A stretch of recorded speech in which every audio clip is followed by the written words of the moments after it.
Ladies and gentlemen, boys and girls, welcome back to this mid-December edition of the Patreon podcast. First of all, I want to thank you so much for joining us here today.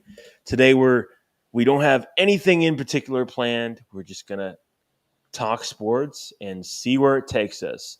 Michael had something in mind to start off with, so I'm just gonna hand the floor over to him. What do you have in mind, man? First of all, welcome. This is going to be for the next 30 minutes, just back and forth, raw sports conversation. You're going to get a look behind the scenes on what a typical interaction is between Emmy and I on a daily basis when we're not on air recording podcasts. The first topic I wanted to bring up was Jon Rahm moving to Live, signing with Live Golf. I believe for over, I don't even know the money that he's getting. It's a lot. 600 mil.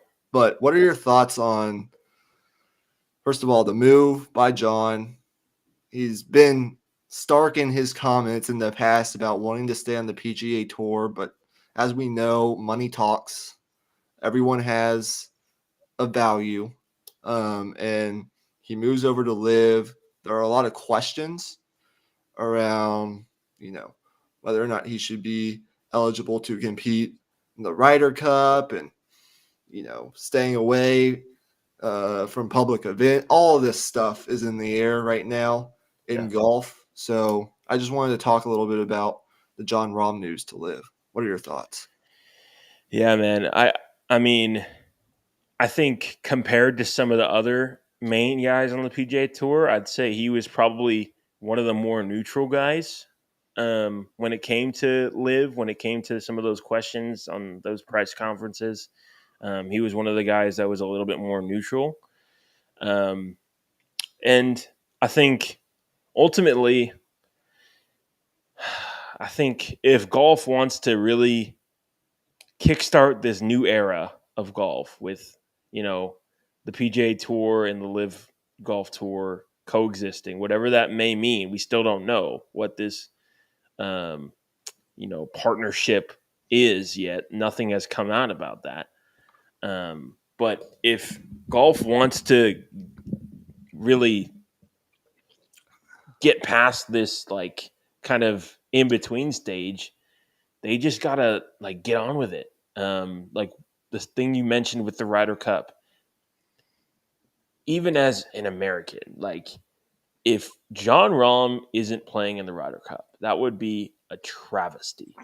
Like what he means to that team, what he brings to the table in terms of the Ryder Cup, it just wouldn't be the same tournament without him. And it already you already felt the difference this year with missing of the key, huge American stars, Bryson DeChambeau, Dustin Johnson, just to name a few. But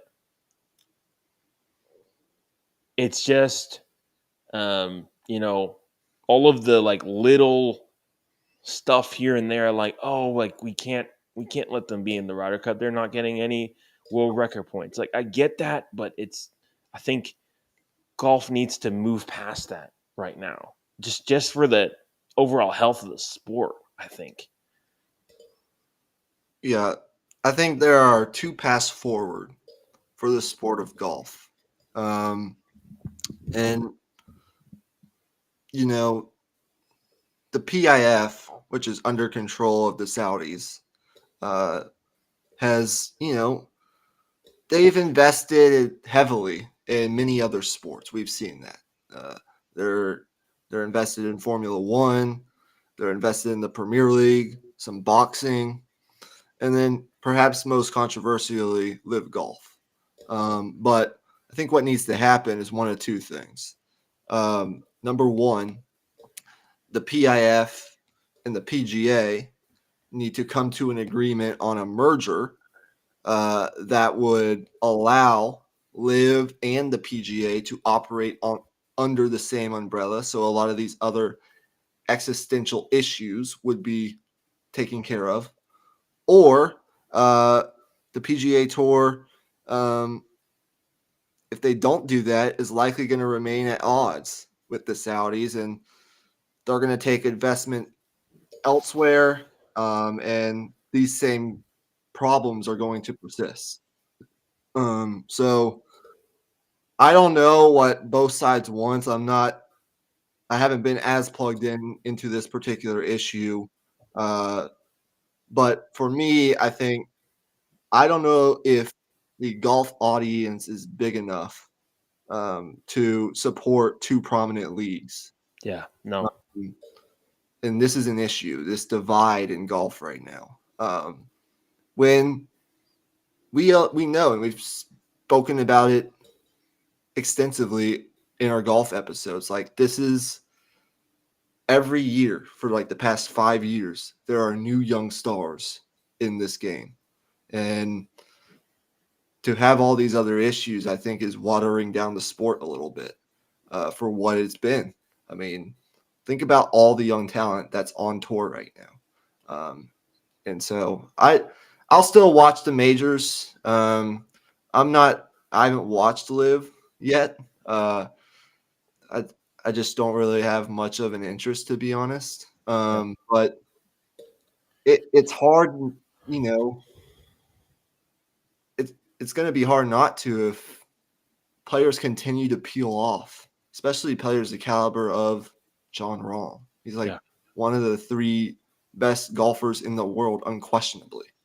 So, yeah, I mean, those are really my thoughts right now. But I thought it was appropriate to bring it up.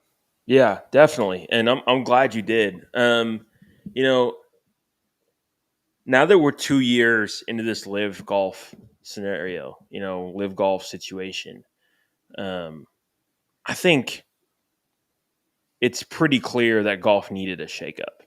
And now whether, it's the right people to make that shakeup, I'm not concerned with any of that. It is what it is. But just the monotonous schedule of the PGA Tour, just like, the same, 4 days each week, every Monday qualifiers, like it needed a shakeup. It needed something different to spice things up, make it more appealing to a wider audience. And with golf, like people don't follow the tour because of the format. They follow because of the players and the personalities and just the quality of golf that's there. Not because it's 4 days and that's the best system and that's what works. Like I think going to these different formats the way Live has, I think it's good for the sport. Like I'm not sure if you heard about this event a couple weeks ago where it was a co-ed event with one LPGA Tour player and one PGA Tour player on a team in I believe it was alternate shot. I'm not 100% on that. But the way the tournament worked out, it was Jason Day and Lydia Ko that won the tournament. I think like those types of things, golf needs more of that. Like just more diverse, more like being okay with changing it up sometimes. Like they've had the same, 4-day 4-stroke play format since who knows? Like it's been a century or something. I don't know, man. Like something's got to give. So I think yeah, there's a lot here. There's like it's a lot to unpack, but I don't know, man. It's I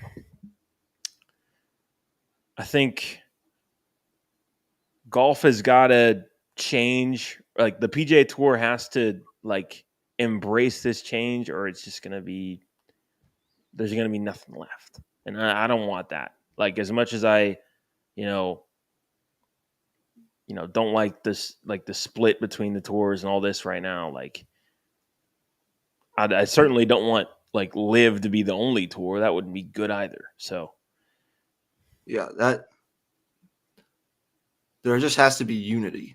Ricky Fowler has spoken to it. A bunch of the leaders on the PGA Tour have spoken to it as of recently.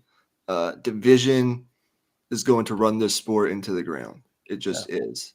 The majors will still mean a lot, but everything else is going to be heavily watered down, and that's the last thing that golf needs. There's got to be some kind of attention grabbing feature or features of the sport outside of just 4 weeks out of the year. Yeah. Um, And outside of just Tiger. yeah, exactly. Because Tiger isn't. He's not going to be playing. around forever. Yeah, and he's not playing a lot Yeah. nowadays. So, look, I mean, that's all that really needs to be said right now. We'll do a golf episode down the road, probably in the new year.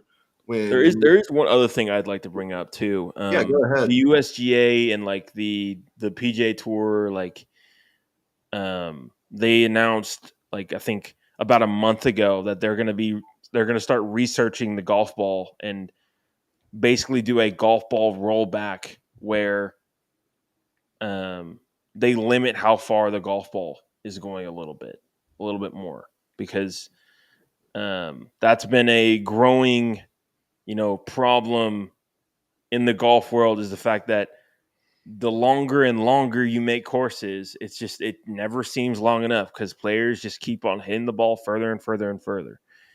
So now this is going to be a big change, because the golf ball rollback, it's going to basically only affect tournament golf.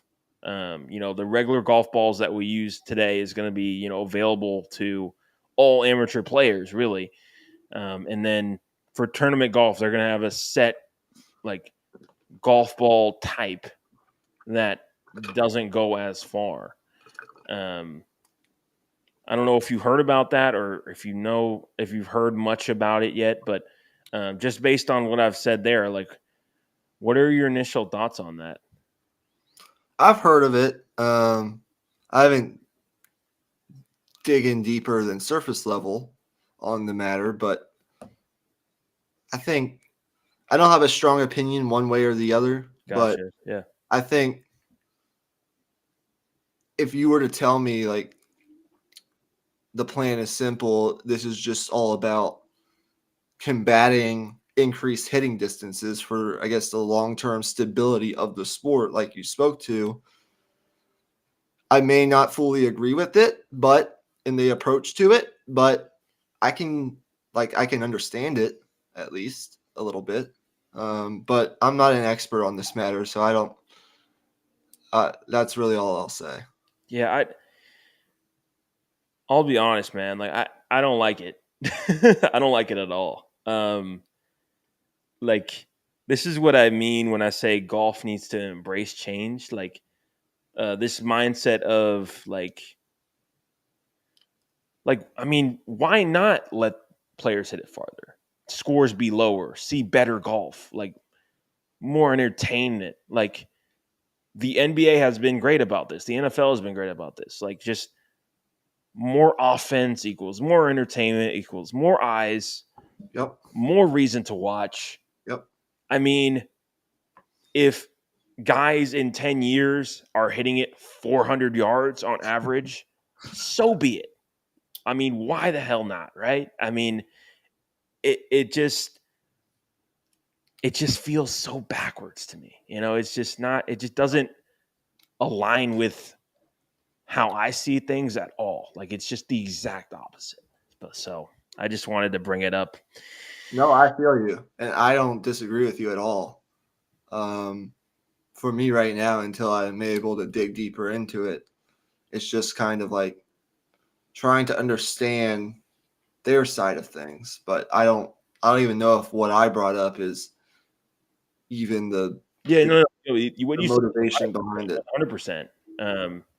And like, as initial thought to it, like, at first, like, you think like, okay, like, it makes sense because from a money standpoint, if you're building new courses, you have to buy more land in order to make it even like hard enough of a course for PGA Tour players. But at the same time, like, you can build the same types of courses and still make it difficult. We saw that with, we've seen that with US Opens here in recent years. Like, Um, LA Country Club wasn't the longest course in the world, yet it still presented a extremely difficult challenge for these tour players for a variety of different reasons. So it's I just think it goes deeper than just, oh, they're hitting it further, we've got to make this change. Like I don't know. Yeah, I think the bottom line right now for me is I kind of see why, but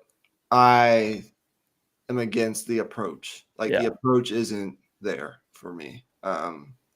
There are Yeah, other like ways to make these changes, to make the game harder, to make the courses tougher, to challenge the golfers more, and not mess with equipment.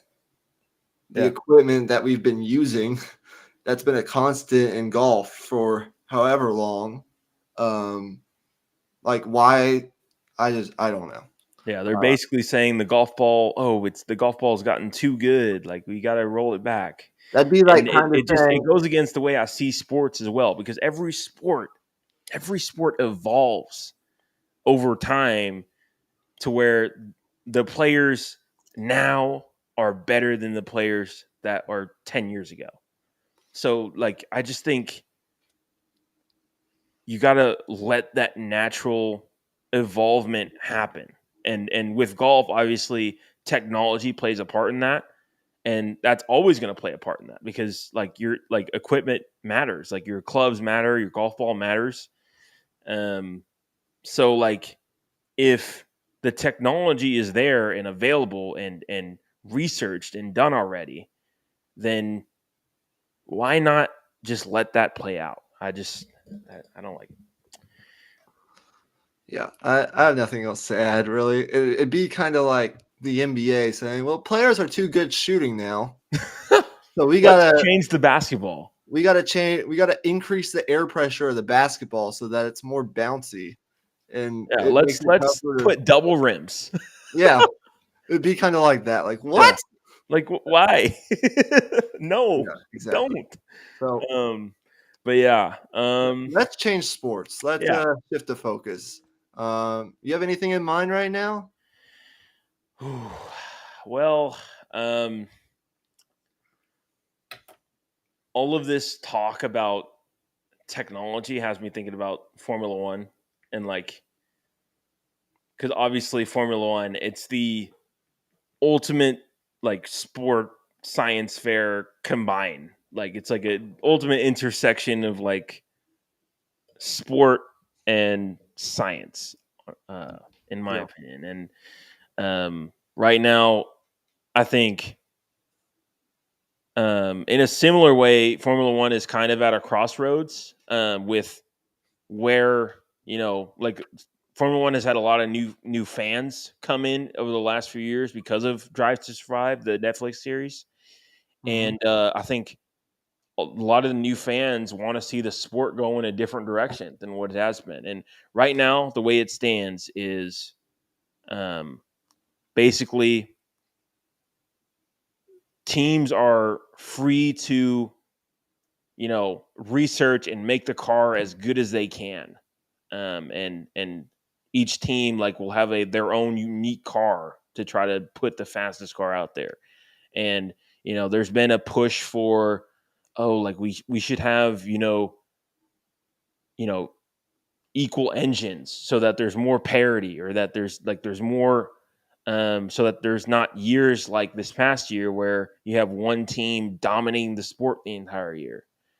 Hmm. um so obviously, like there's been a lot of like debate on that, for sure. And I know you're still new to Formula One, but it's just the Formula One culture is so different than all the other sports we watch. It's so interesting because like I think it might just be a European thing, but they're very into like, oh, we have to maintain the integrity of the sport. Like we want each team to have their engineers have their own track of developing their own car. But I understand that, but I just think there's also the side of things where at the end of the day, it's a sport and we want to see the best drivers compete against each other, So Yeah, it's interesting you bring that up. I can't speak to the matter right now, but one of the things I do want to do over the holidays, I'm going to try to do this since I have some time on my hands, is watch Drive to Survive. Is that what it's called? Yeah. On Netflix. Because I think that'll help me get more acclimated to kind of the what you're talking about. The would you say that series, that Netflix Yeah. series would help a new fan kind of get a better idea of kind of the culture around the sport, Yep. the environment, like all those sorts of things. Yeah. It's Formula One is the ultimate like sport reality TV show, like all of it. Like it's like the drama, the tension, like it's and the sport, like the documentary, like the show does a really good job of like encapsulating all of that. And it's like a really good like way to jump into things, and it'll and from like the first season on, like it really explains everything you need to know about the sport as well. That's what I need. Yeah. Going into next F1 season, I need to have that watch so I can be more acclimated. I think what I kind of want to do next, if it's okay with you, is go one of two ways. We're going to do our college basketball episode on Monday. But we can either, for like the last 10 minutes, kind of take an early look, early thoughts on the college football playoff, or we can talk a little bit about this weekend in college basketball. Which way would you rather go? Or we can go to the NBA and talk some NBA as well. It's up to you. Um, let's talk some college football. Okay. I think we should give our early thoughts a little bit. The games are getting closer and closer now, so um, let's start with Alabama, Michigan. I think both games have their fair share of storylines, but this one in particular, I just think like is historically significant in so many ways when it comes to like the overall landscape of college football. Because if Michigan loses, who knows where Jim Harbaugh will be next year, where the Michigan program will stand after next year or after this year. And if Jim Harbaugh leaves, then you have the possibility of all of those players entering the transfer portal, which will just completely flip the sport on its head. Which honestly, part of me is kind of rooting for that to happen. I'm not gonna lie, because chaos is fun. But and then of course you have the Alabama side of things, where I think if Alabama wins this game and then somehow goes on to win the national championship, that might be like one of the greatest coaching jobs I have ever seen in my life in any sport. Like legitimately, like week one, or really just like week 4-ish till now. From the point where they inserted Jalen Milroe back into the lineup after benching him onward, like it has been like they've had their rough moments along the way, but it has been like a complete turnaround to now a elite juggernaut. Like man, like it's going to be such a good game. Like I cannot wait. Yeah, two of college football stalwarts historically and as of recently going at it in Pasadena in the Rose Bowl. Like it just doesn't get much better than that. Yeah. Saban against Harbaugh. We're going to talk a lot more about the games and the players involved when we get closer. But the thing that stands out to me right now, and the thing that I've been thinking about is, in particular for this game, it's going to be Jalen Milroe being, I think, the X factor of the entire college football playoff. I think he has that ability to take over games. He's going to be the most athletic and best overall quarterback that Michigan has faced so far. And he's played at a really, really high level, Heisman caliber level over the second half of the season. Yep. And historically, Michigan's defense, as good as it is, has struggled a little bit with mobile quarterbacks, especially under Harbaugh. And they're going to be tasked with keeping him in the pocket and continually putting pressure on him. Can they get that done against an Alabama offensive line that was heavily criticized, and rightfully so, the beginning of this season, but has really turned it on? And they pushed Georgia around a little bit in the SEC championship game. That's the thing that I'm thinking about in this game is Jalen Milroe in that chess match with Tommy Rees going up against that Michigan defense. It's going to be one hell of a battle. Yeah. Man. But think about the storylines, right? If Saban beats Michigan, they stop the undefeated run of Michigan, right? They stop this train in its tracks. They beat Michigan, and then say they go on to avenge their loss to Texas, or they beat an undefeated Washington in the national championship to stop Washington's amazing run. To win, for Saban to win, what is it? His 8th national championship, his 7th or 8th national championship in a year where coming out of fall camp, Alabama didn't even know who their quarterback was. And they had a guy start a game this season that's now in the transfer portal to go play lacrosse at Notre Dame.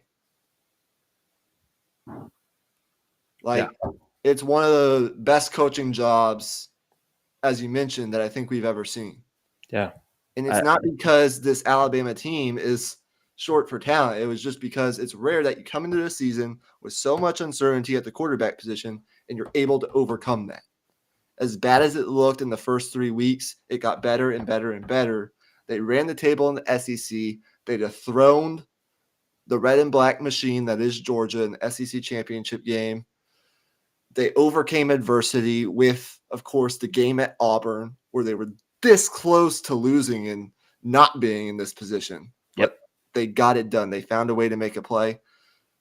Think about the storyline there. And then with Michigan, if they were able to beat Alabama and beat Nick Saban and prevent him from getting to the national championship and win a national championship by beating either Texas or Washington, feature Big Ten foe in Washington, or beating Texas, just a national brand and a train that's rolling right now in the Longhorns, and they were able to go undefeated and win the national championship,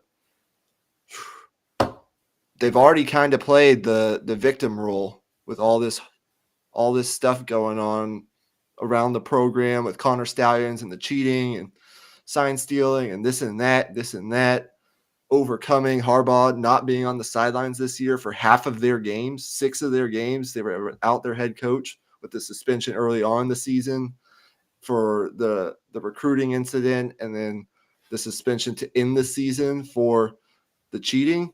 If they were able to overcome all of that, win a national championship when they were without their head coach for 6 games, woo, that would be one hell of a storyline as well.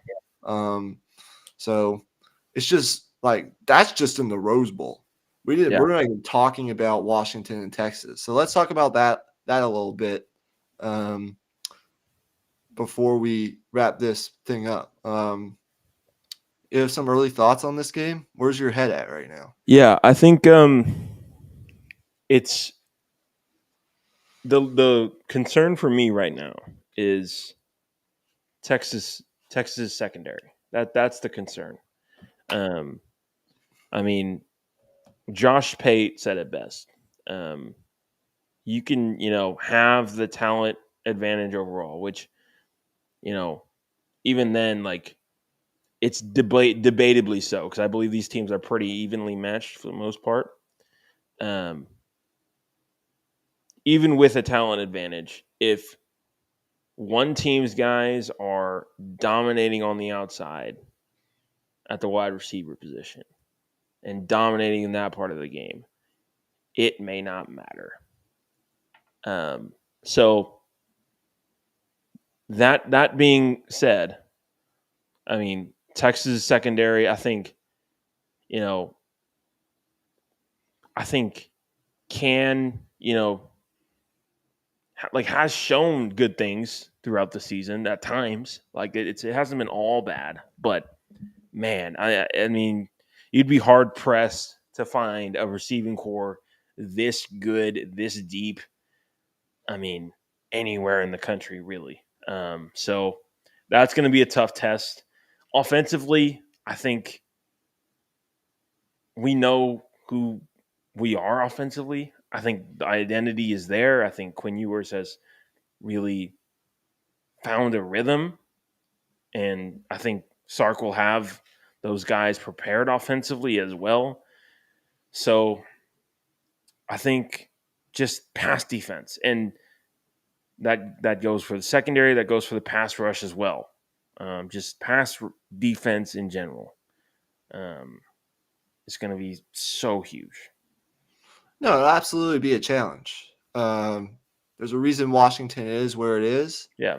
And it's because Caleb DeWar is an excellent coach. He's much like Sark in that he is a excellent offensive mind. And he utilized the transfer portal a little bit, but he's also recruited very well there at Washington to go get an excellent quarterback in Michael Penix, who was a Heisman finalist, a runner-up for the Heisman, and to one excellent Jaden Daniels.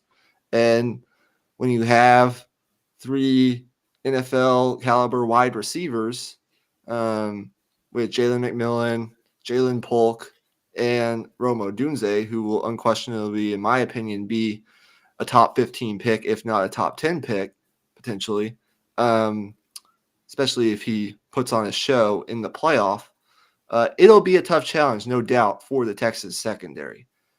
I think the struggles have been over, like, I don't think it's been as bad as people are making it out to be. Like, I watched the Oklahoma State game. I watched the Tech game. I watched the beginning of the season. There were games where it wasn't good, but they've had injuries. And I think with 4 weeks to prepare, more than that, actually, I think Texas will be ready. They were up to the challenge last year in last year's bowl game against Washington. Now, It's a little different this year, but I think I don't know. I'd hate for people to just simplify it down to what's on paper. Yeah, it's definitely not that simple. And I think that is another key thing. The fact that these teams are somewhat familiar with each other. I think that's an interesting nugget to this as well. But let me make the point of where my head's at for Texas in this game, because I think both teams are going to move the ball offensively and score points. Yeah. This game probably ends up I think the winner of this game needs to score 38, 41 points to win. I think it's going to be that high score. Now, typically, when everyone thinks something else happens. So I don't know that it will definitely happen, but I still think you're going to have to score in the 30s for sure to win this football game. It's going to come down to probably, if I had to guess, last possession, maybe. I mean, I think it could be that good of a game. But for me, for Texas, it comes down to pass rush. Getting Penix off his spot. We've seen a couple teams be able to do that, and Washington have struggles in the pass game this year. It's when teams have been able to get after him a little bit, make him make quicker decisions, get the ball out of his hands, not allow this Washington offense for those routes to develop down the field. Help your secondary out. Because if you leave them on an island and he has time to throw, it could be what Josh Pate is talking about. That's where it's going to get rough. Yeah. If he has 5 seconds to sit back there and just pick you apart, that's when it's going to potentially be a problem for the secondary. Yeah. But if they can get after Penix, and I think there's one player in particular that potentially is going to play really big in this game, and that's Anthony Hill. Because we saw against Alabama what he was able to do in his development over the course of this season as an athletic, do-it-all linebacker. And that's not to say he's perfect. He's not, but he's a freshman. And he has that unique ability, kind of like he's not Micah Parsons, not by any means, not even close, but he kind of has that unique ability to be a pass rusher too. Like he can do both. Explosive, athletic. You can use him off the edge. You can bring him up the middle. He's going to be important in this game, and that's kind of where my head's at for Texas. I think offensively, I mean, both these offenses with 4+ weeks to prepare are going to come out, be aggressive, know you have to score points. I think where Texas might have an advantage on offense is on the ground. I think this Texas offensive line, if they really get going up front, I think Texas could impose their will a little bit on the line of scrimmage. I think when people say Texas has the talent advantage over Washington, I think where it might exhibit itself the most in this game is on the line of scrimmage. If Texas is able to do what they did to Alabama in a way and kind of just push them around, because this offensive line has done that. Like, they've proven they can do that, and we'll see. We'll break it down more later on, but there are matchups within this game, like Kelvin Banks going against Braylon Trice, their talented edge rusher, that are going to be significant in determining who ends up coming out victorious. And then, of course, for Washington, if you're able to neutralize T'Vondre Sweat and Byron Murphy, which isn't going to be easy by any stretch of the imagination, but if their offensive line steps up and they're able to do that, it could be a good day for Washington. So that's kind of where my head's at right now. I think from a storyline perspective, I mean, think about what Texas could potentially accomplish. We've kind of talked about it on Dit Hole a little bit, but if they beat undefeated Washington in, like, say, a really high-scoring game, classic Sugar Bowl, and then they go on to potentially face Alabama, and they're able to beat Saban twice in 1 year, going into the SEC with a national championship into the SEC. Woo! Oh, it's all on the table, man. It's all there in front of them. And we're so close. We're so close. This is the closest. Longhorn fans just need to kind of take this in, take a deep breath, take a step back, and kind of appreciate what's going on right now. Like, this is it. We're in the playoff, man. This is big time. You're not going to get this here moving forward. Like, you will never, not saying you never be this close. Texas could potentially get to a semifinal in the 12-team playoff. No question about it. But you're never going to have this particular situation where you'll only have to win 2 games to win it. Here moving forward, you're going to have to win at least 3 games to win the Natty. You get that first round bye, the 4 teams that get the first round bye in the 12-team playoff, you're going to have to win the quarterfinal, the semifinal, and then the national championship. You could potentially have to win 4 games to win the national championship. So it's not going to get any easier from here on out. So this is as close as you're going to get if you're a Longhorn fan. And regardless of whatever happens on January 1st, whether they win that game and go on to lose the Natty, or win the Natty, or lose to Washington for that matter, just take this in, Longhorn fans. Everything that happened this year, one of the greater teams, I think, in program history. I think we can now officially say that. And it's certainly something. Like, we've got all of this recruiting and transfer portal and positivity around program building and Coach Sark and this coaching staff, and how far they've come from back in 2021, proving all the doubters wrong. Everything that's going on with kind of this pretty backdrop of being in the Sugar Bowl, being one of the 4 teams competing for a national championship is something that Longhorn fans can't take for granted. Yeah. So with all that being said, anything else before we get out of here? No, I'm all good. We got through a lot in 37, 38 minutes or 40 minutes, but I mean, pretty efficient. So yeah, nothing else to really say. Thank you guys for tuning in. Make sure you go check out all our content on our Patreon. We'll probably end up doing 1-ish, maybe 2 Patreon episodes a month. I'd say 1 to be on the safe side. Yeah. We're going to be doing gut chat a lot on here. And if you like what we're doing right now with that segment, this will be the place to find most of that. So hopefully you guys enjoyed this. Go check out our main channel. A bunch more content here in the coming weeks. Happy holidays as we're approaching Christmas and New Year's. And yeah, just like the Spurs 18-game losing streak, we are gone. Peace. Peace out.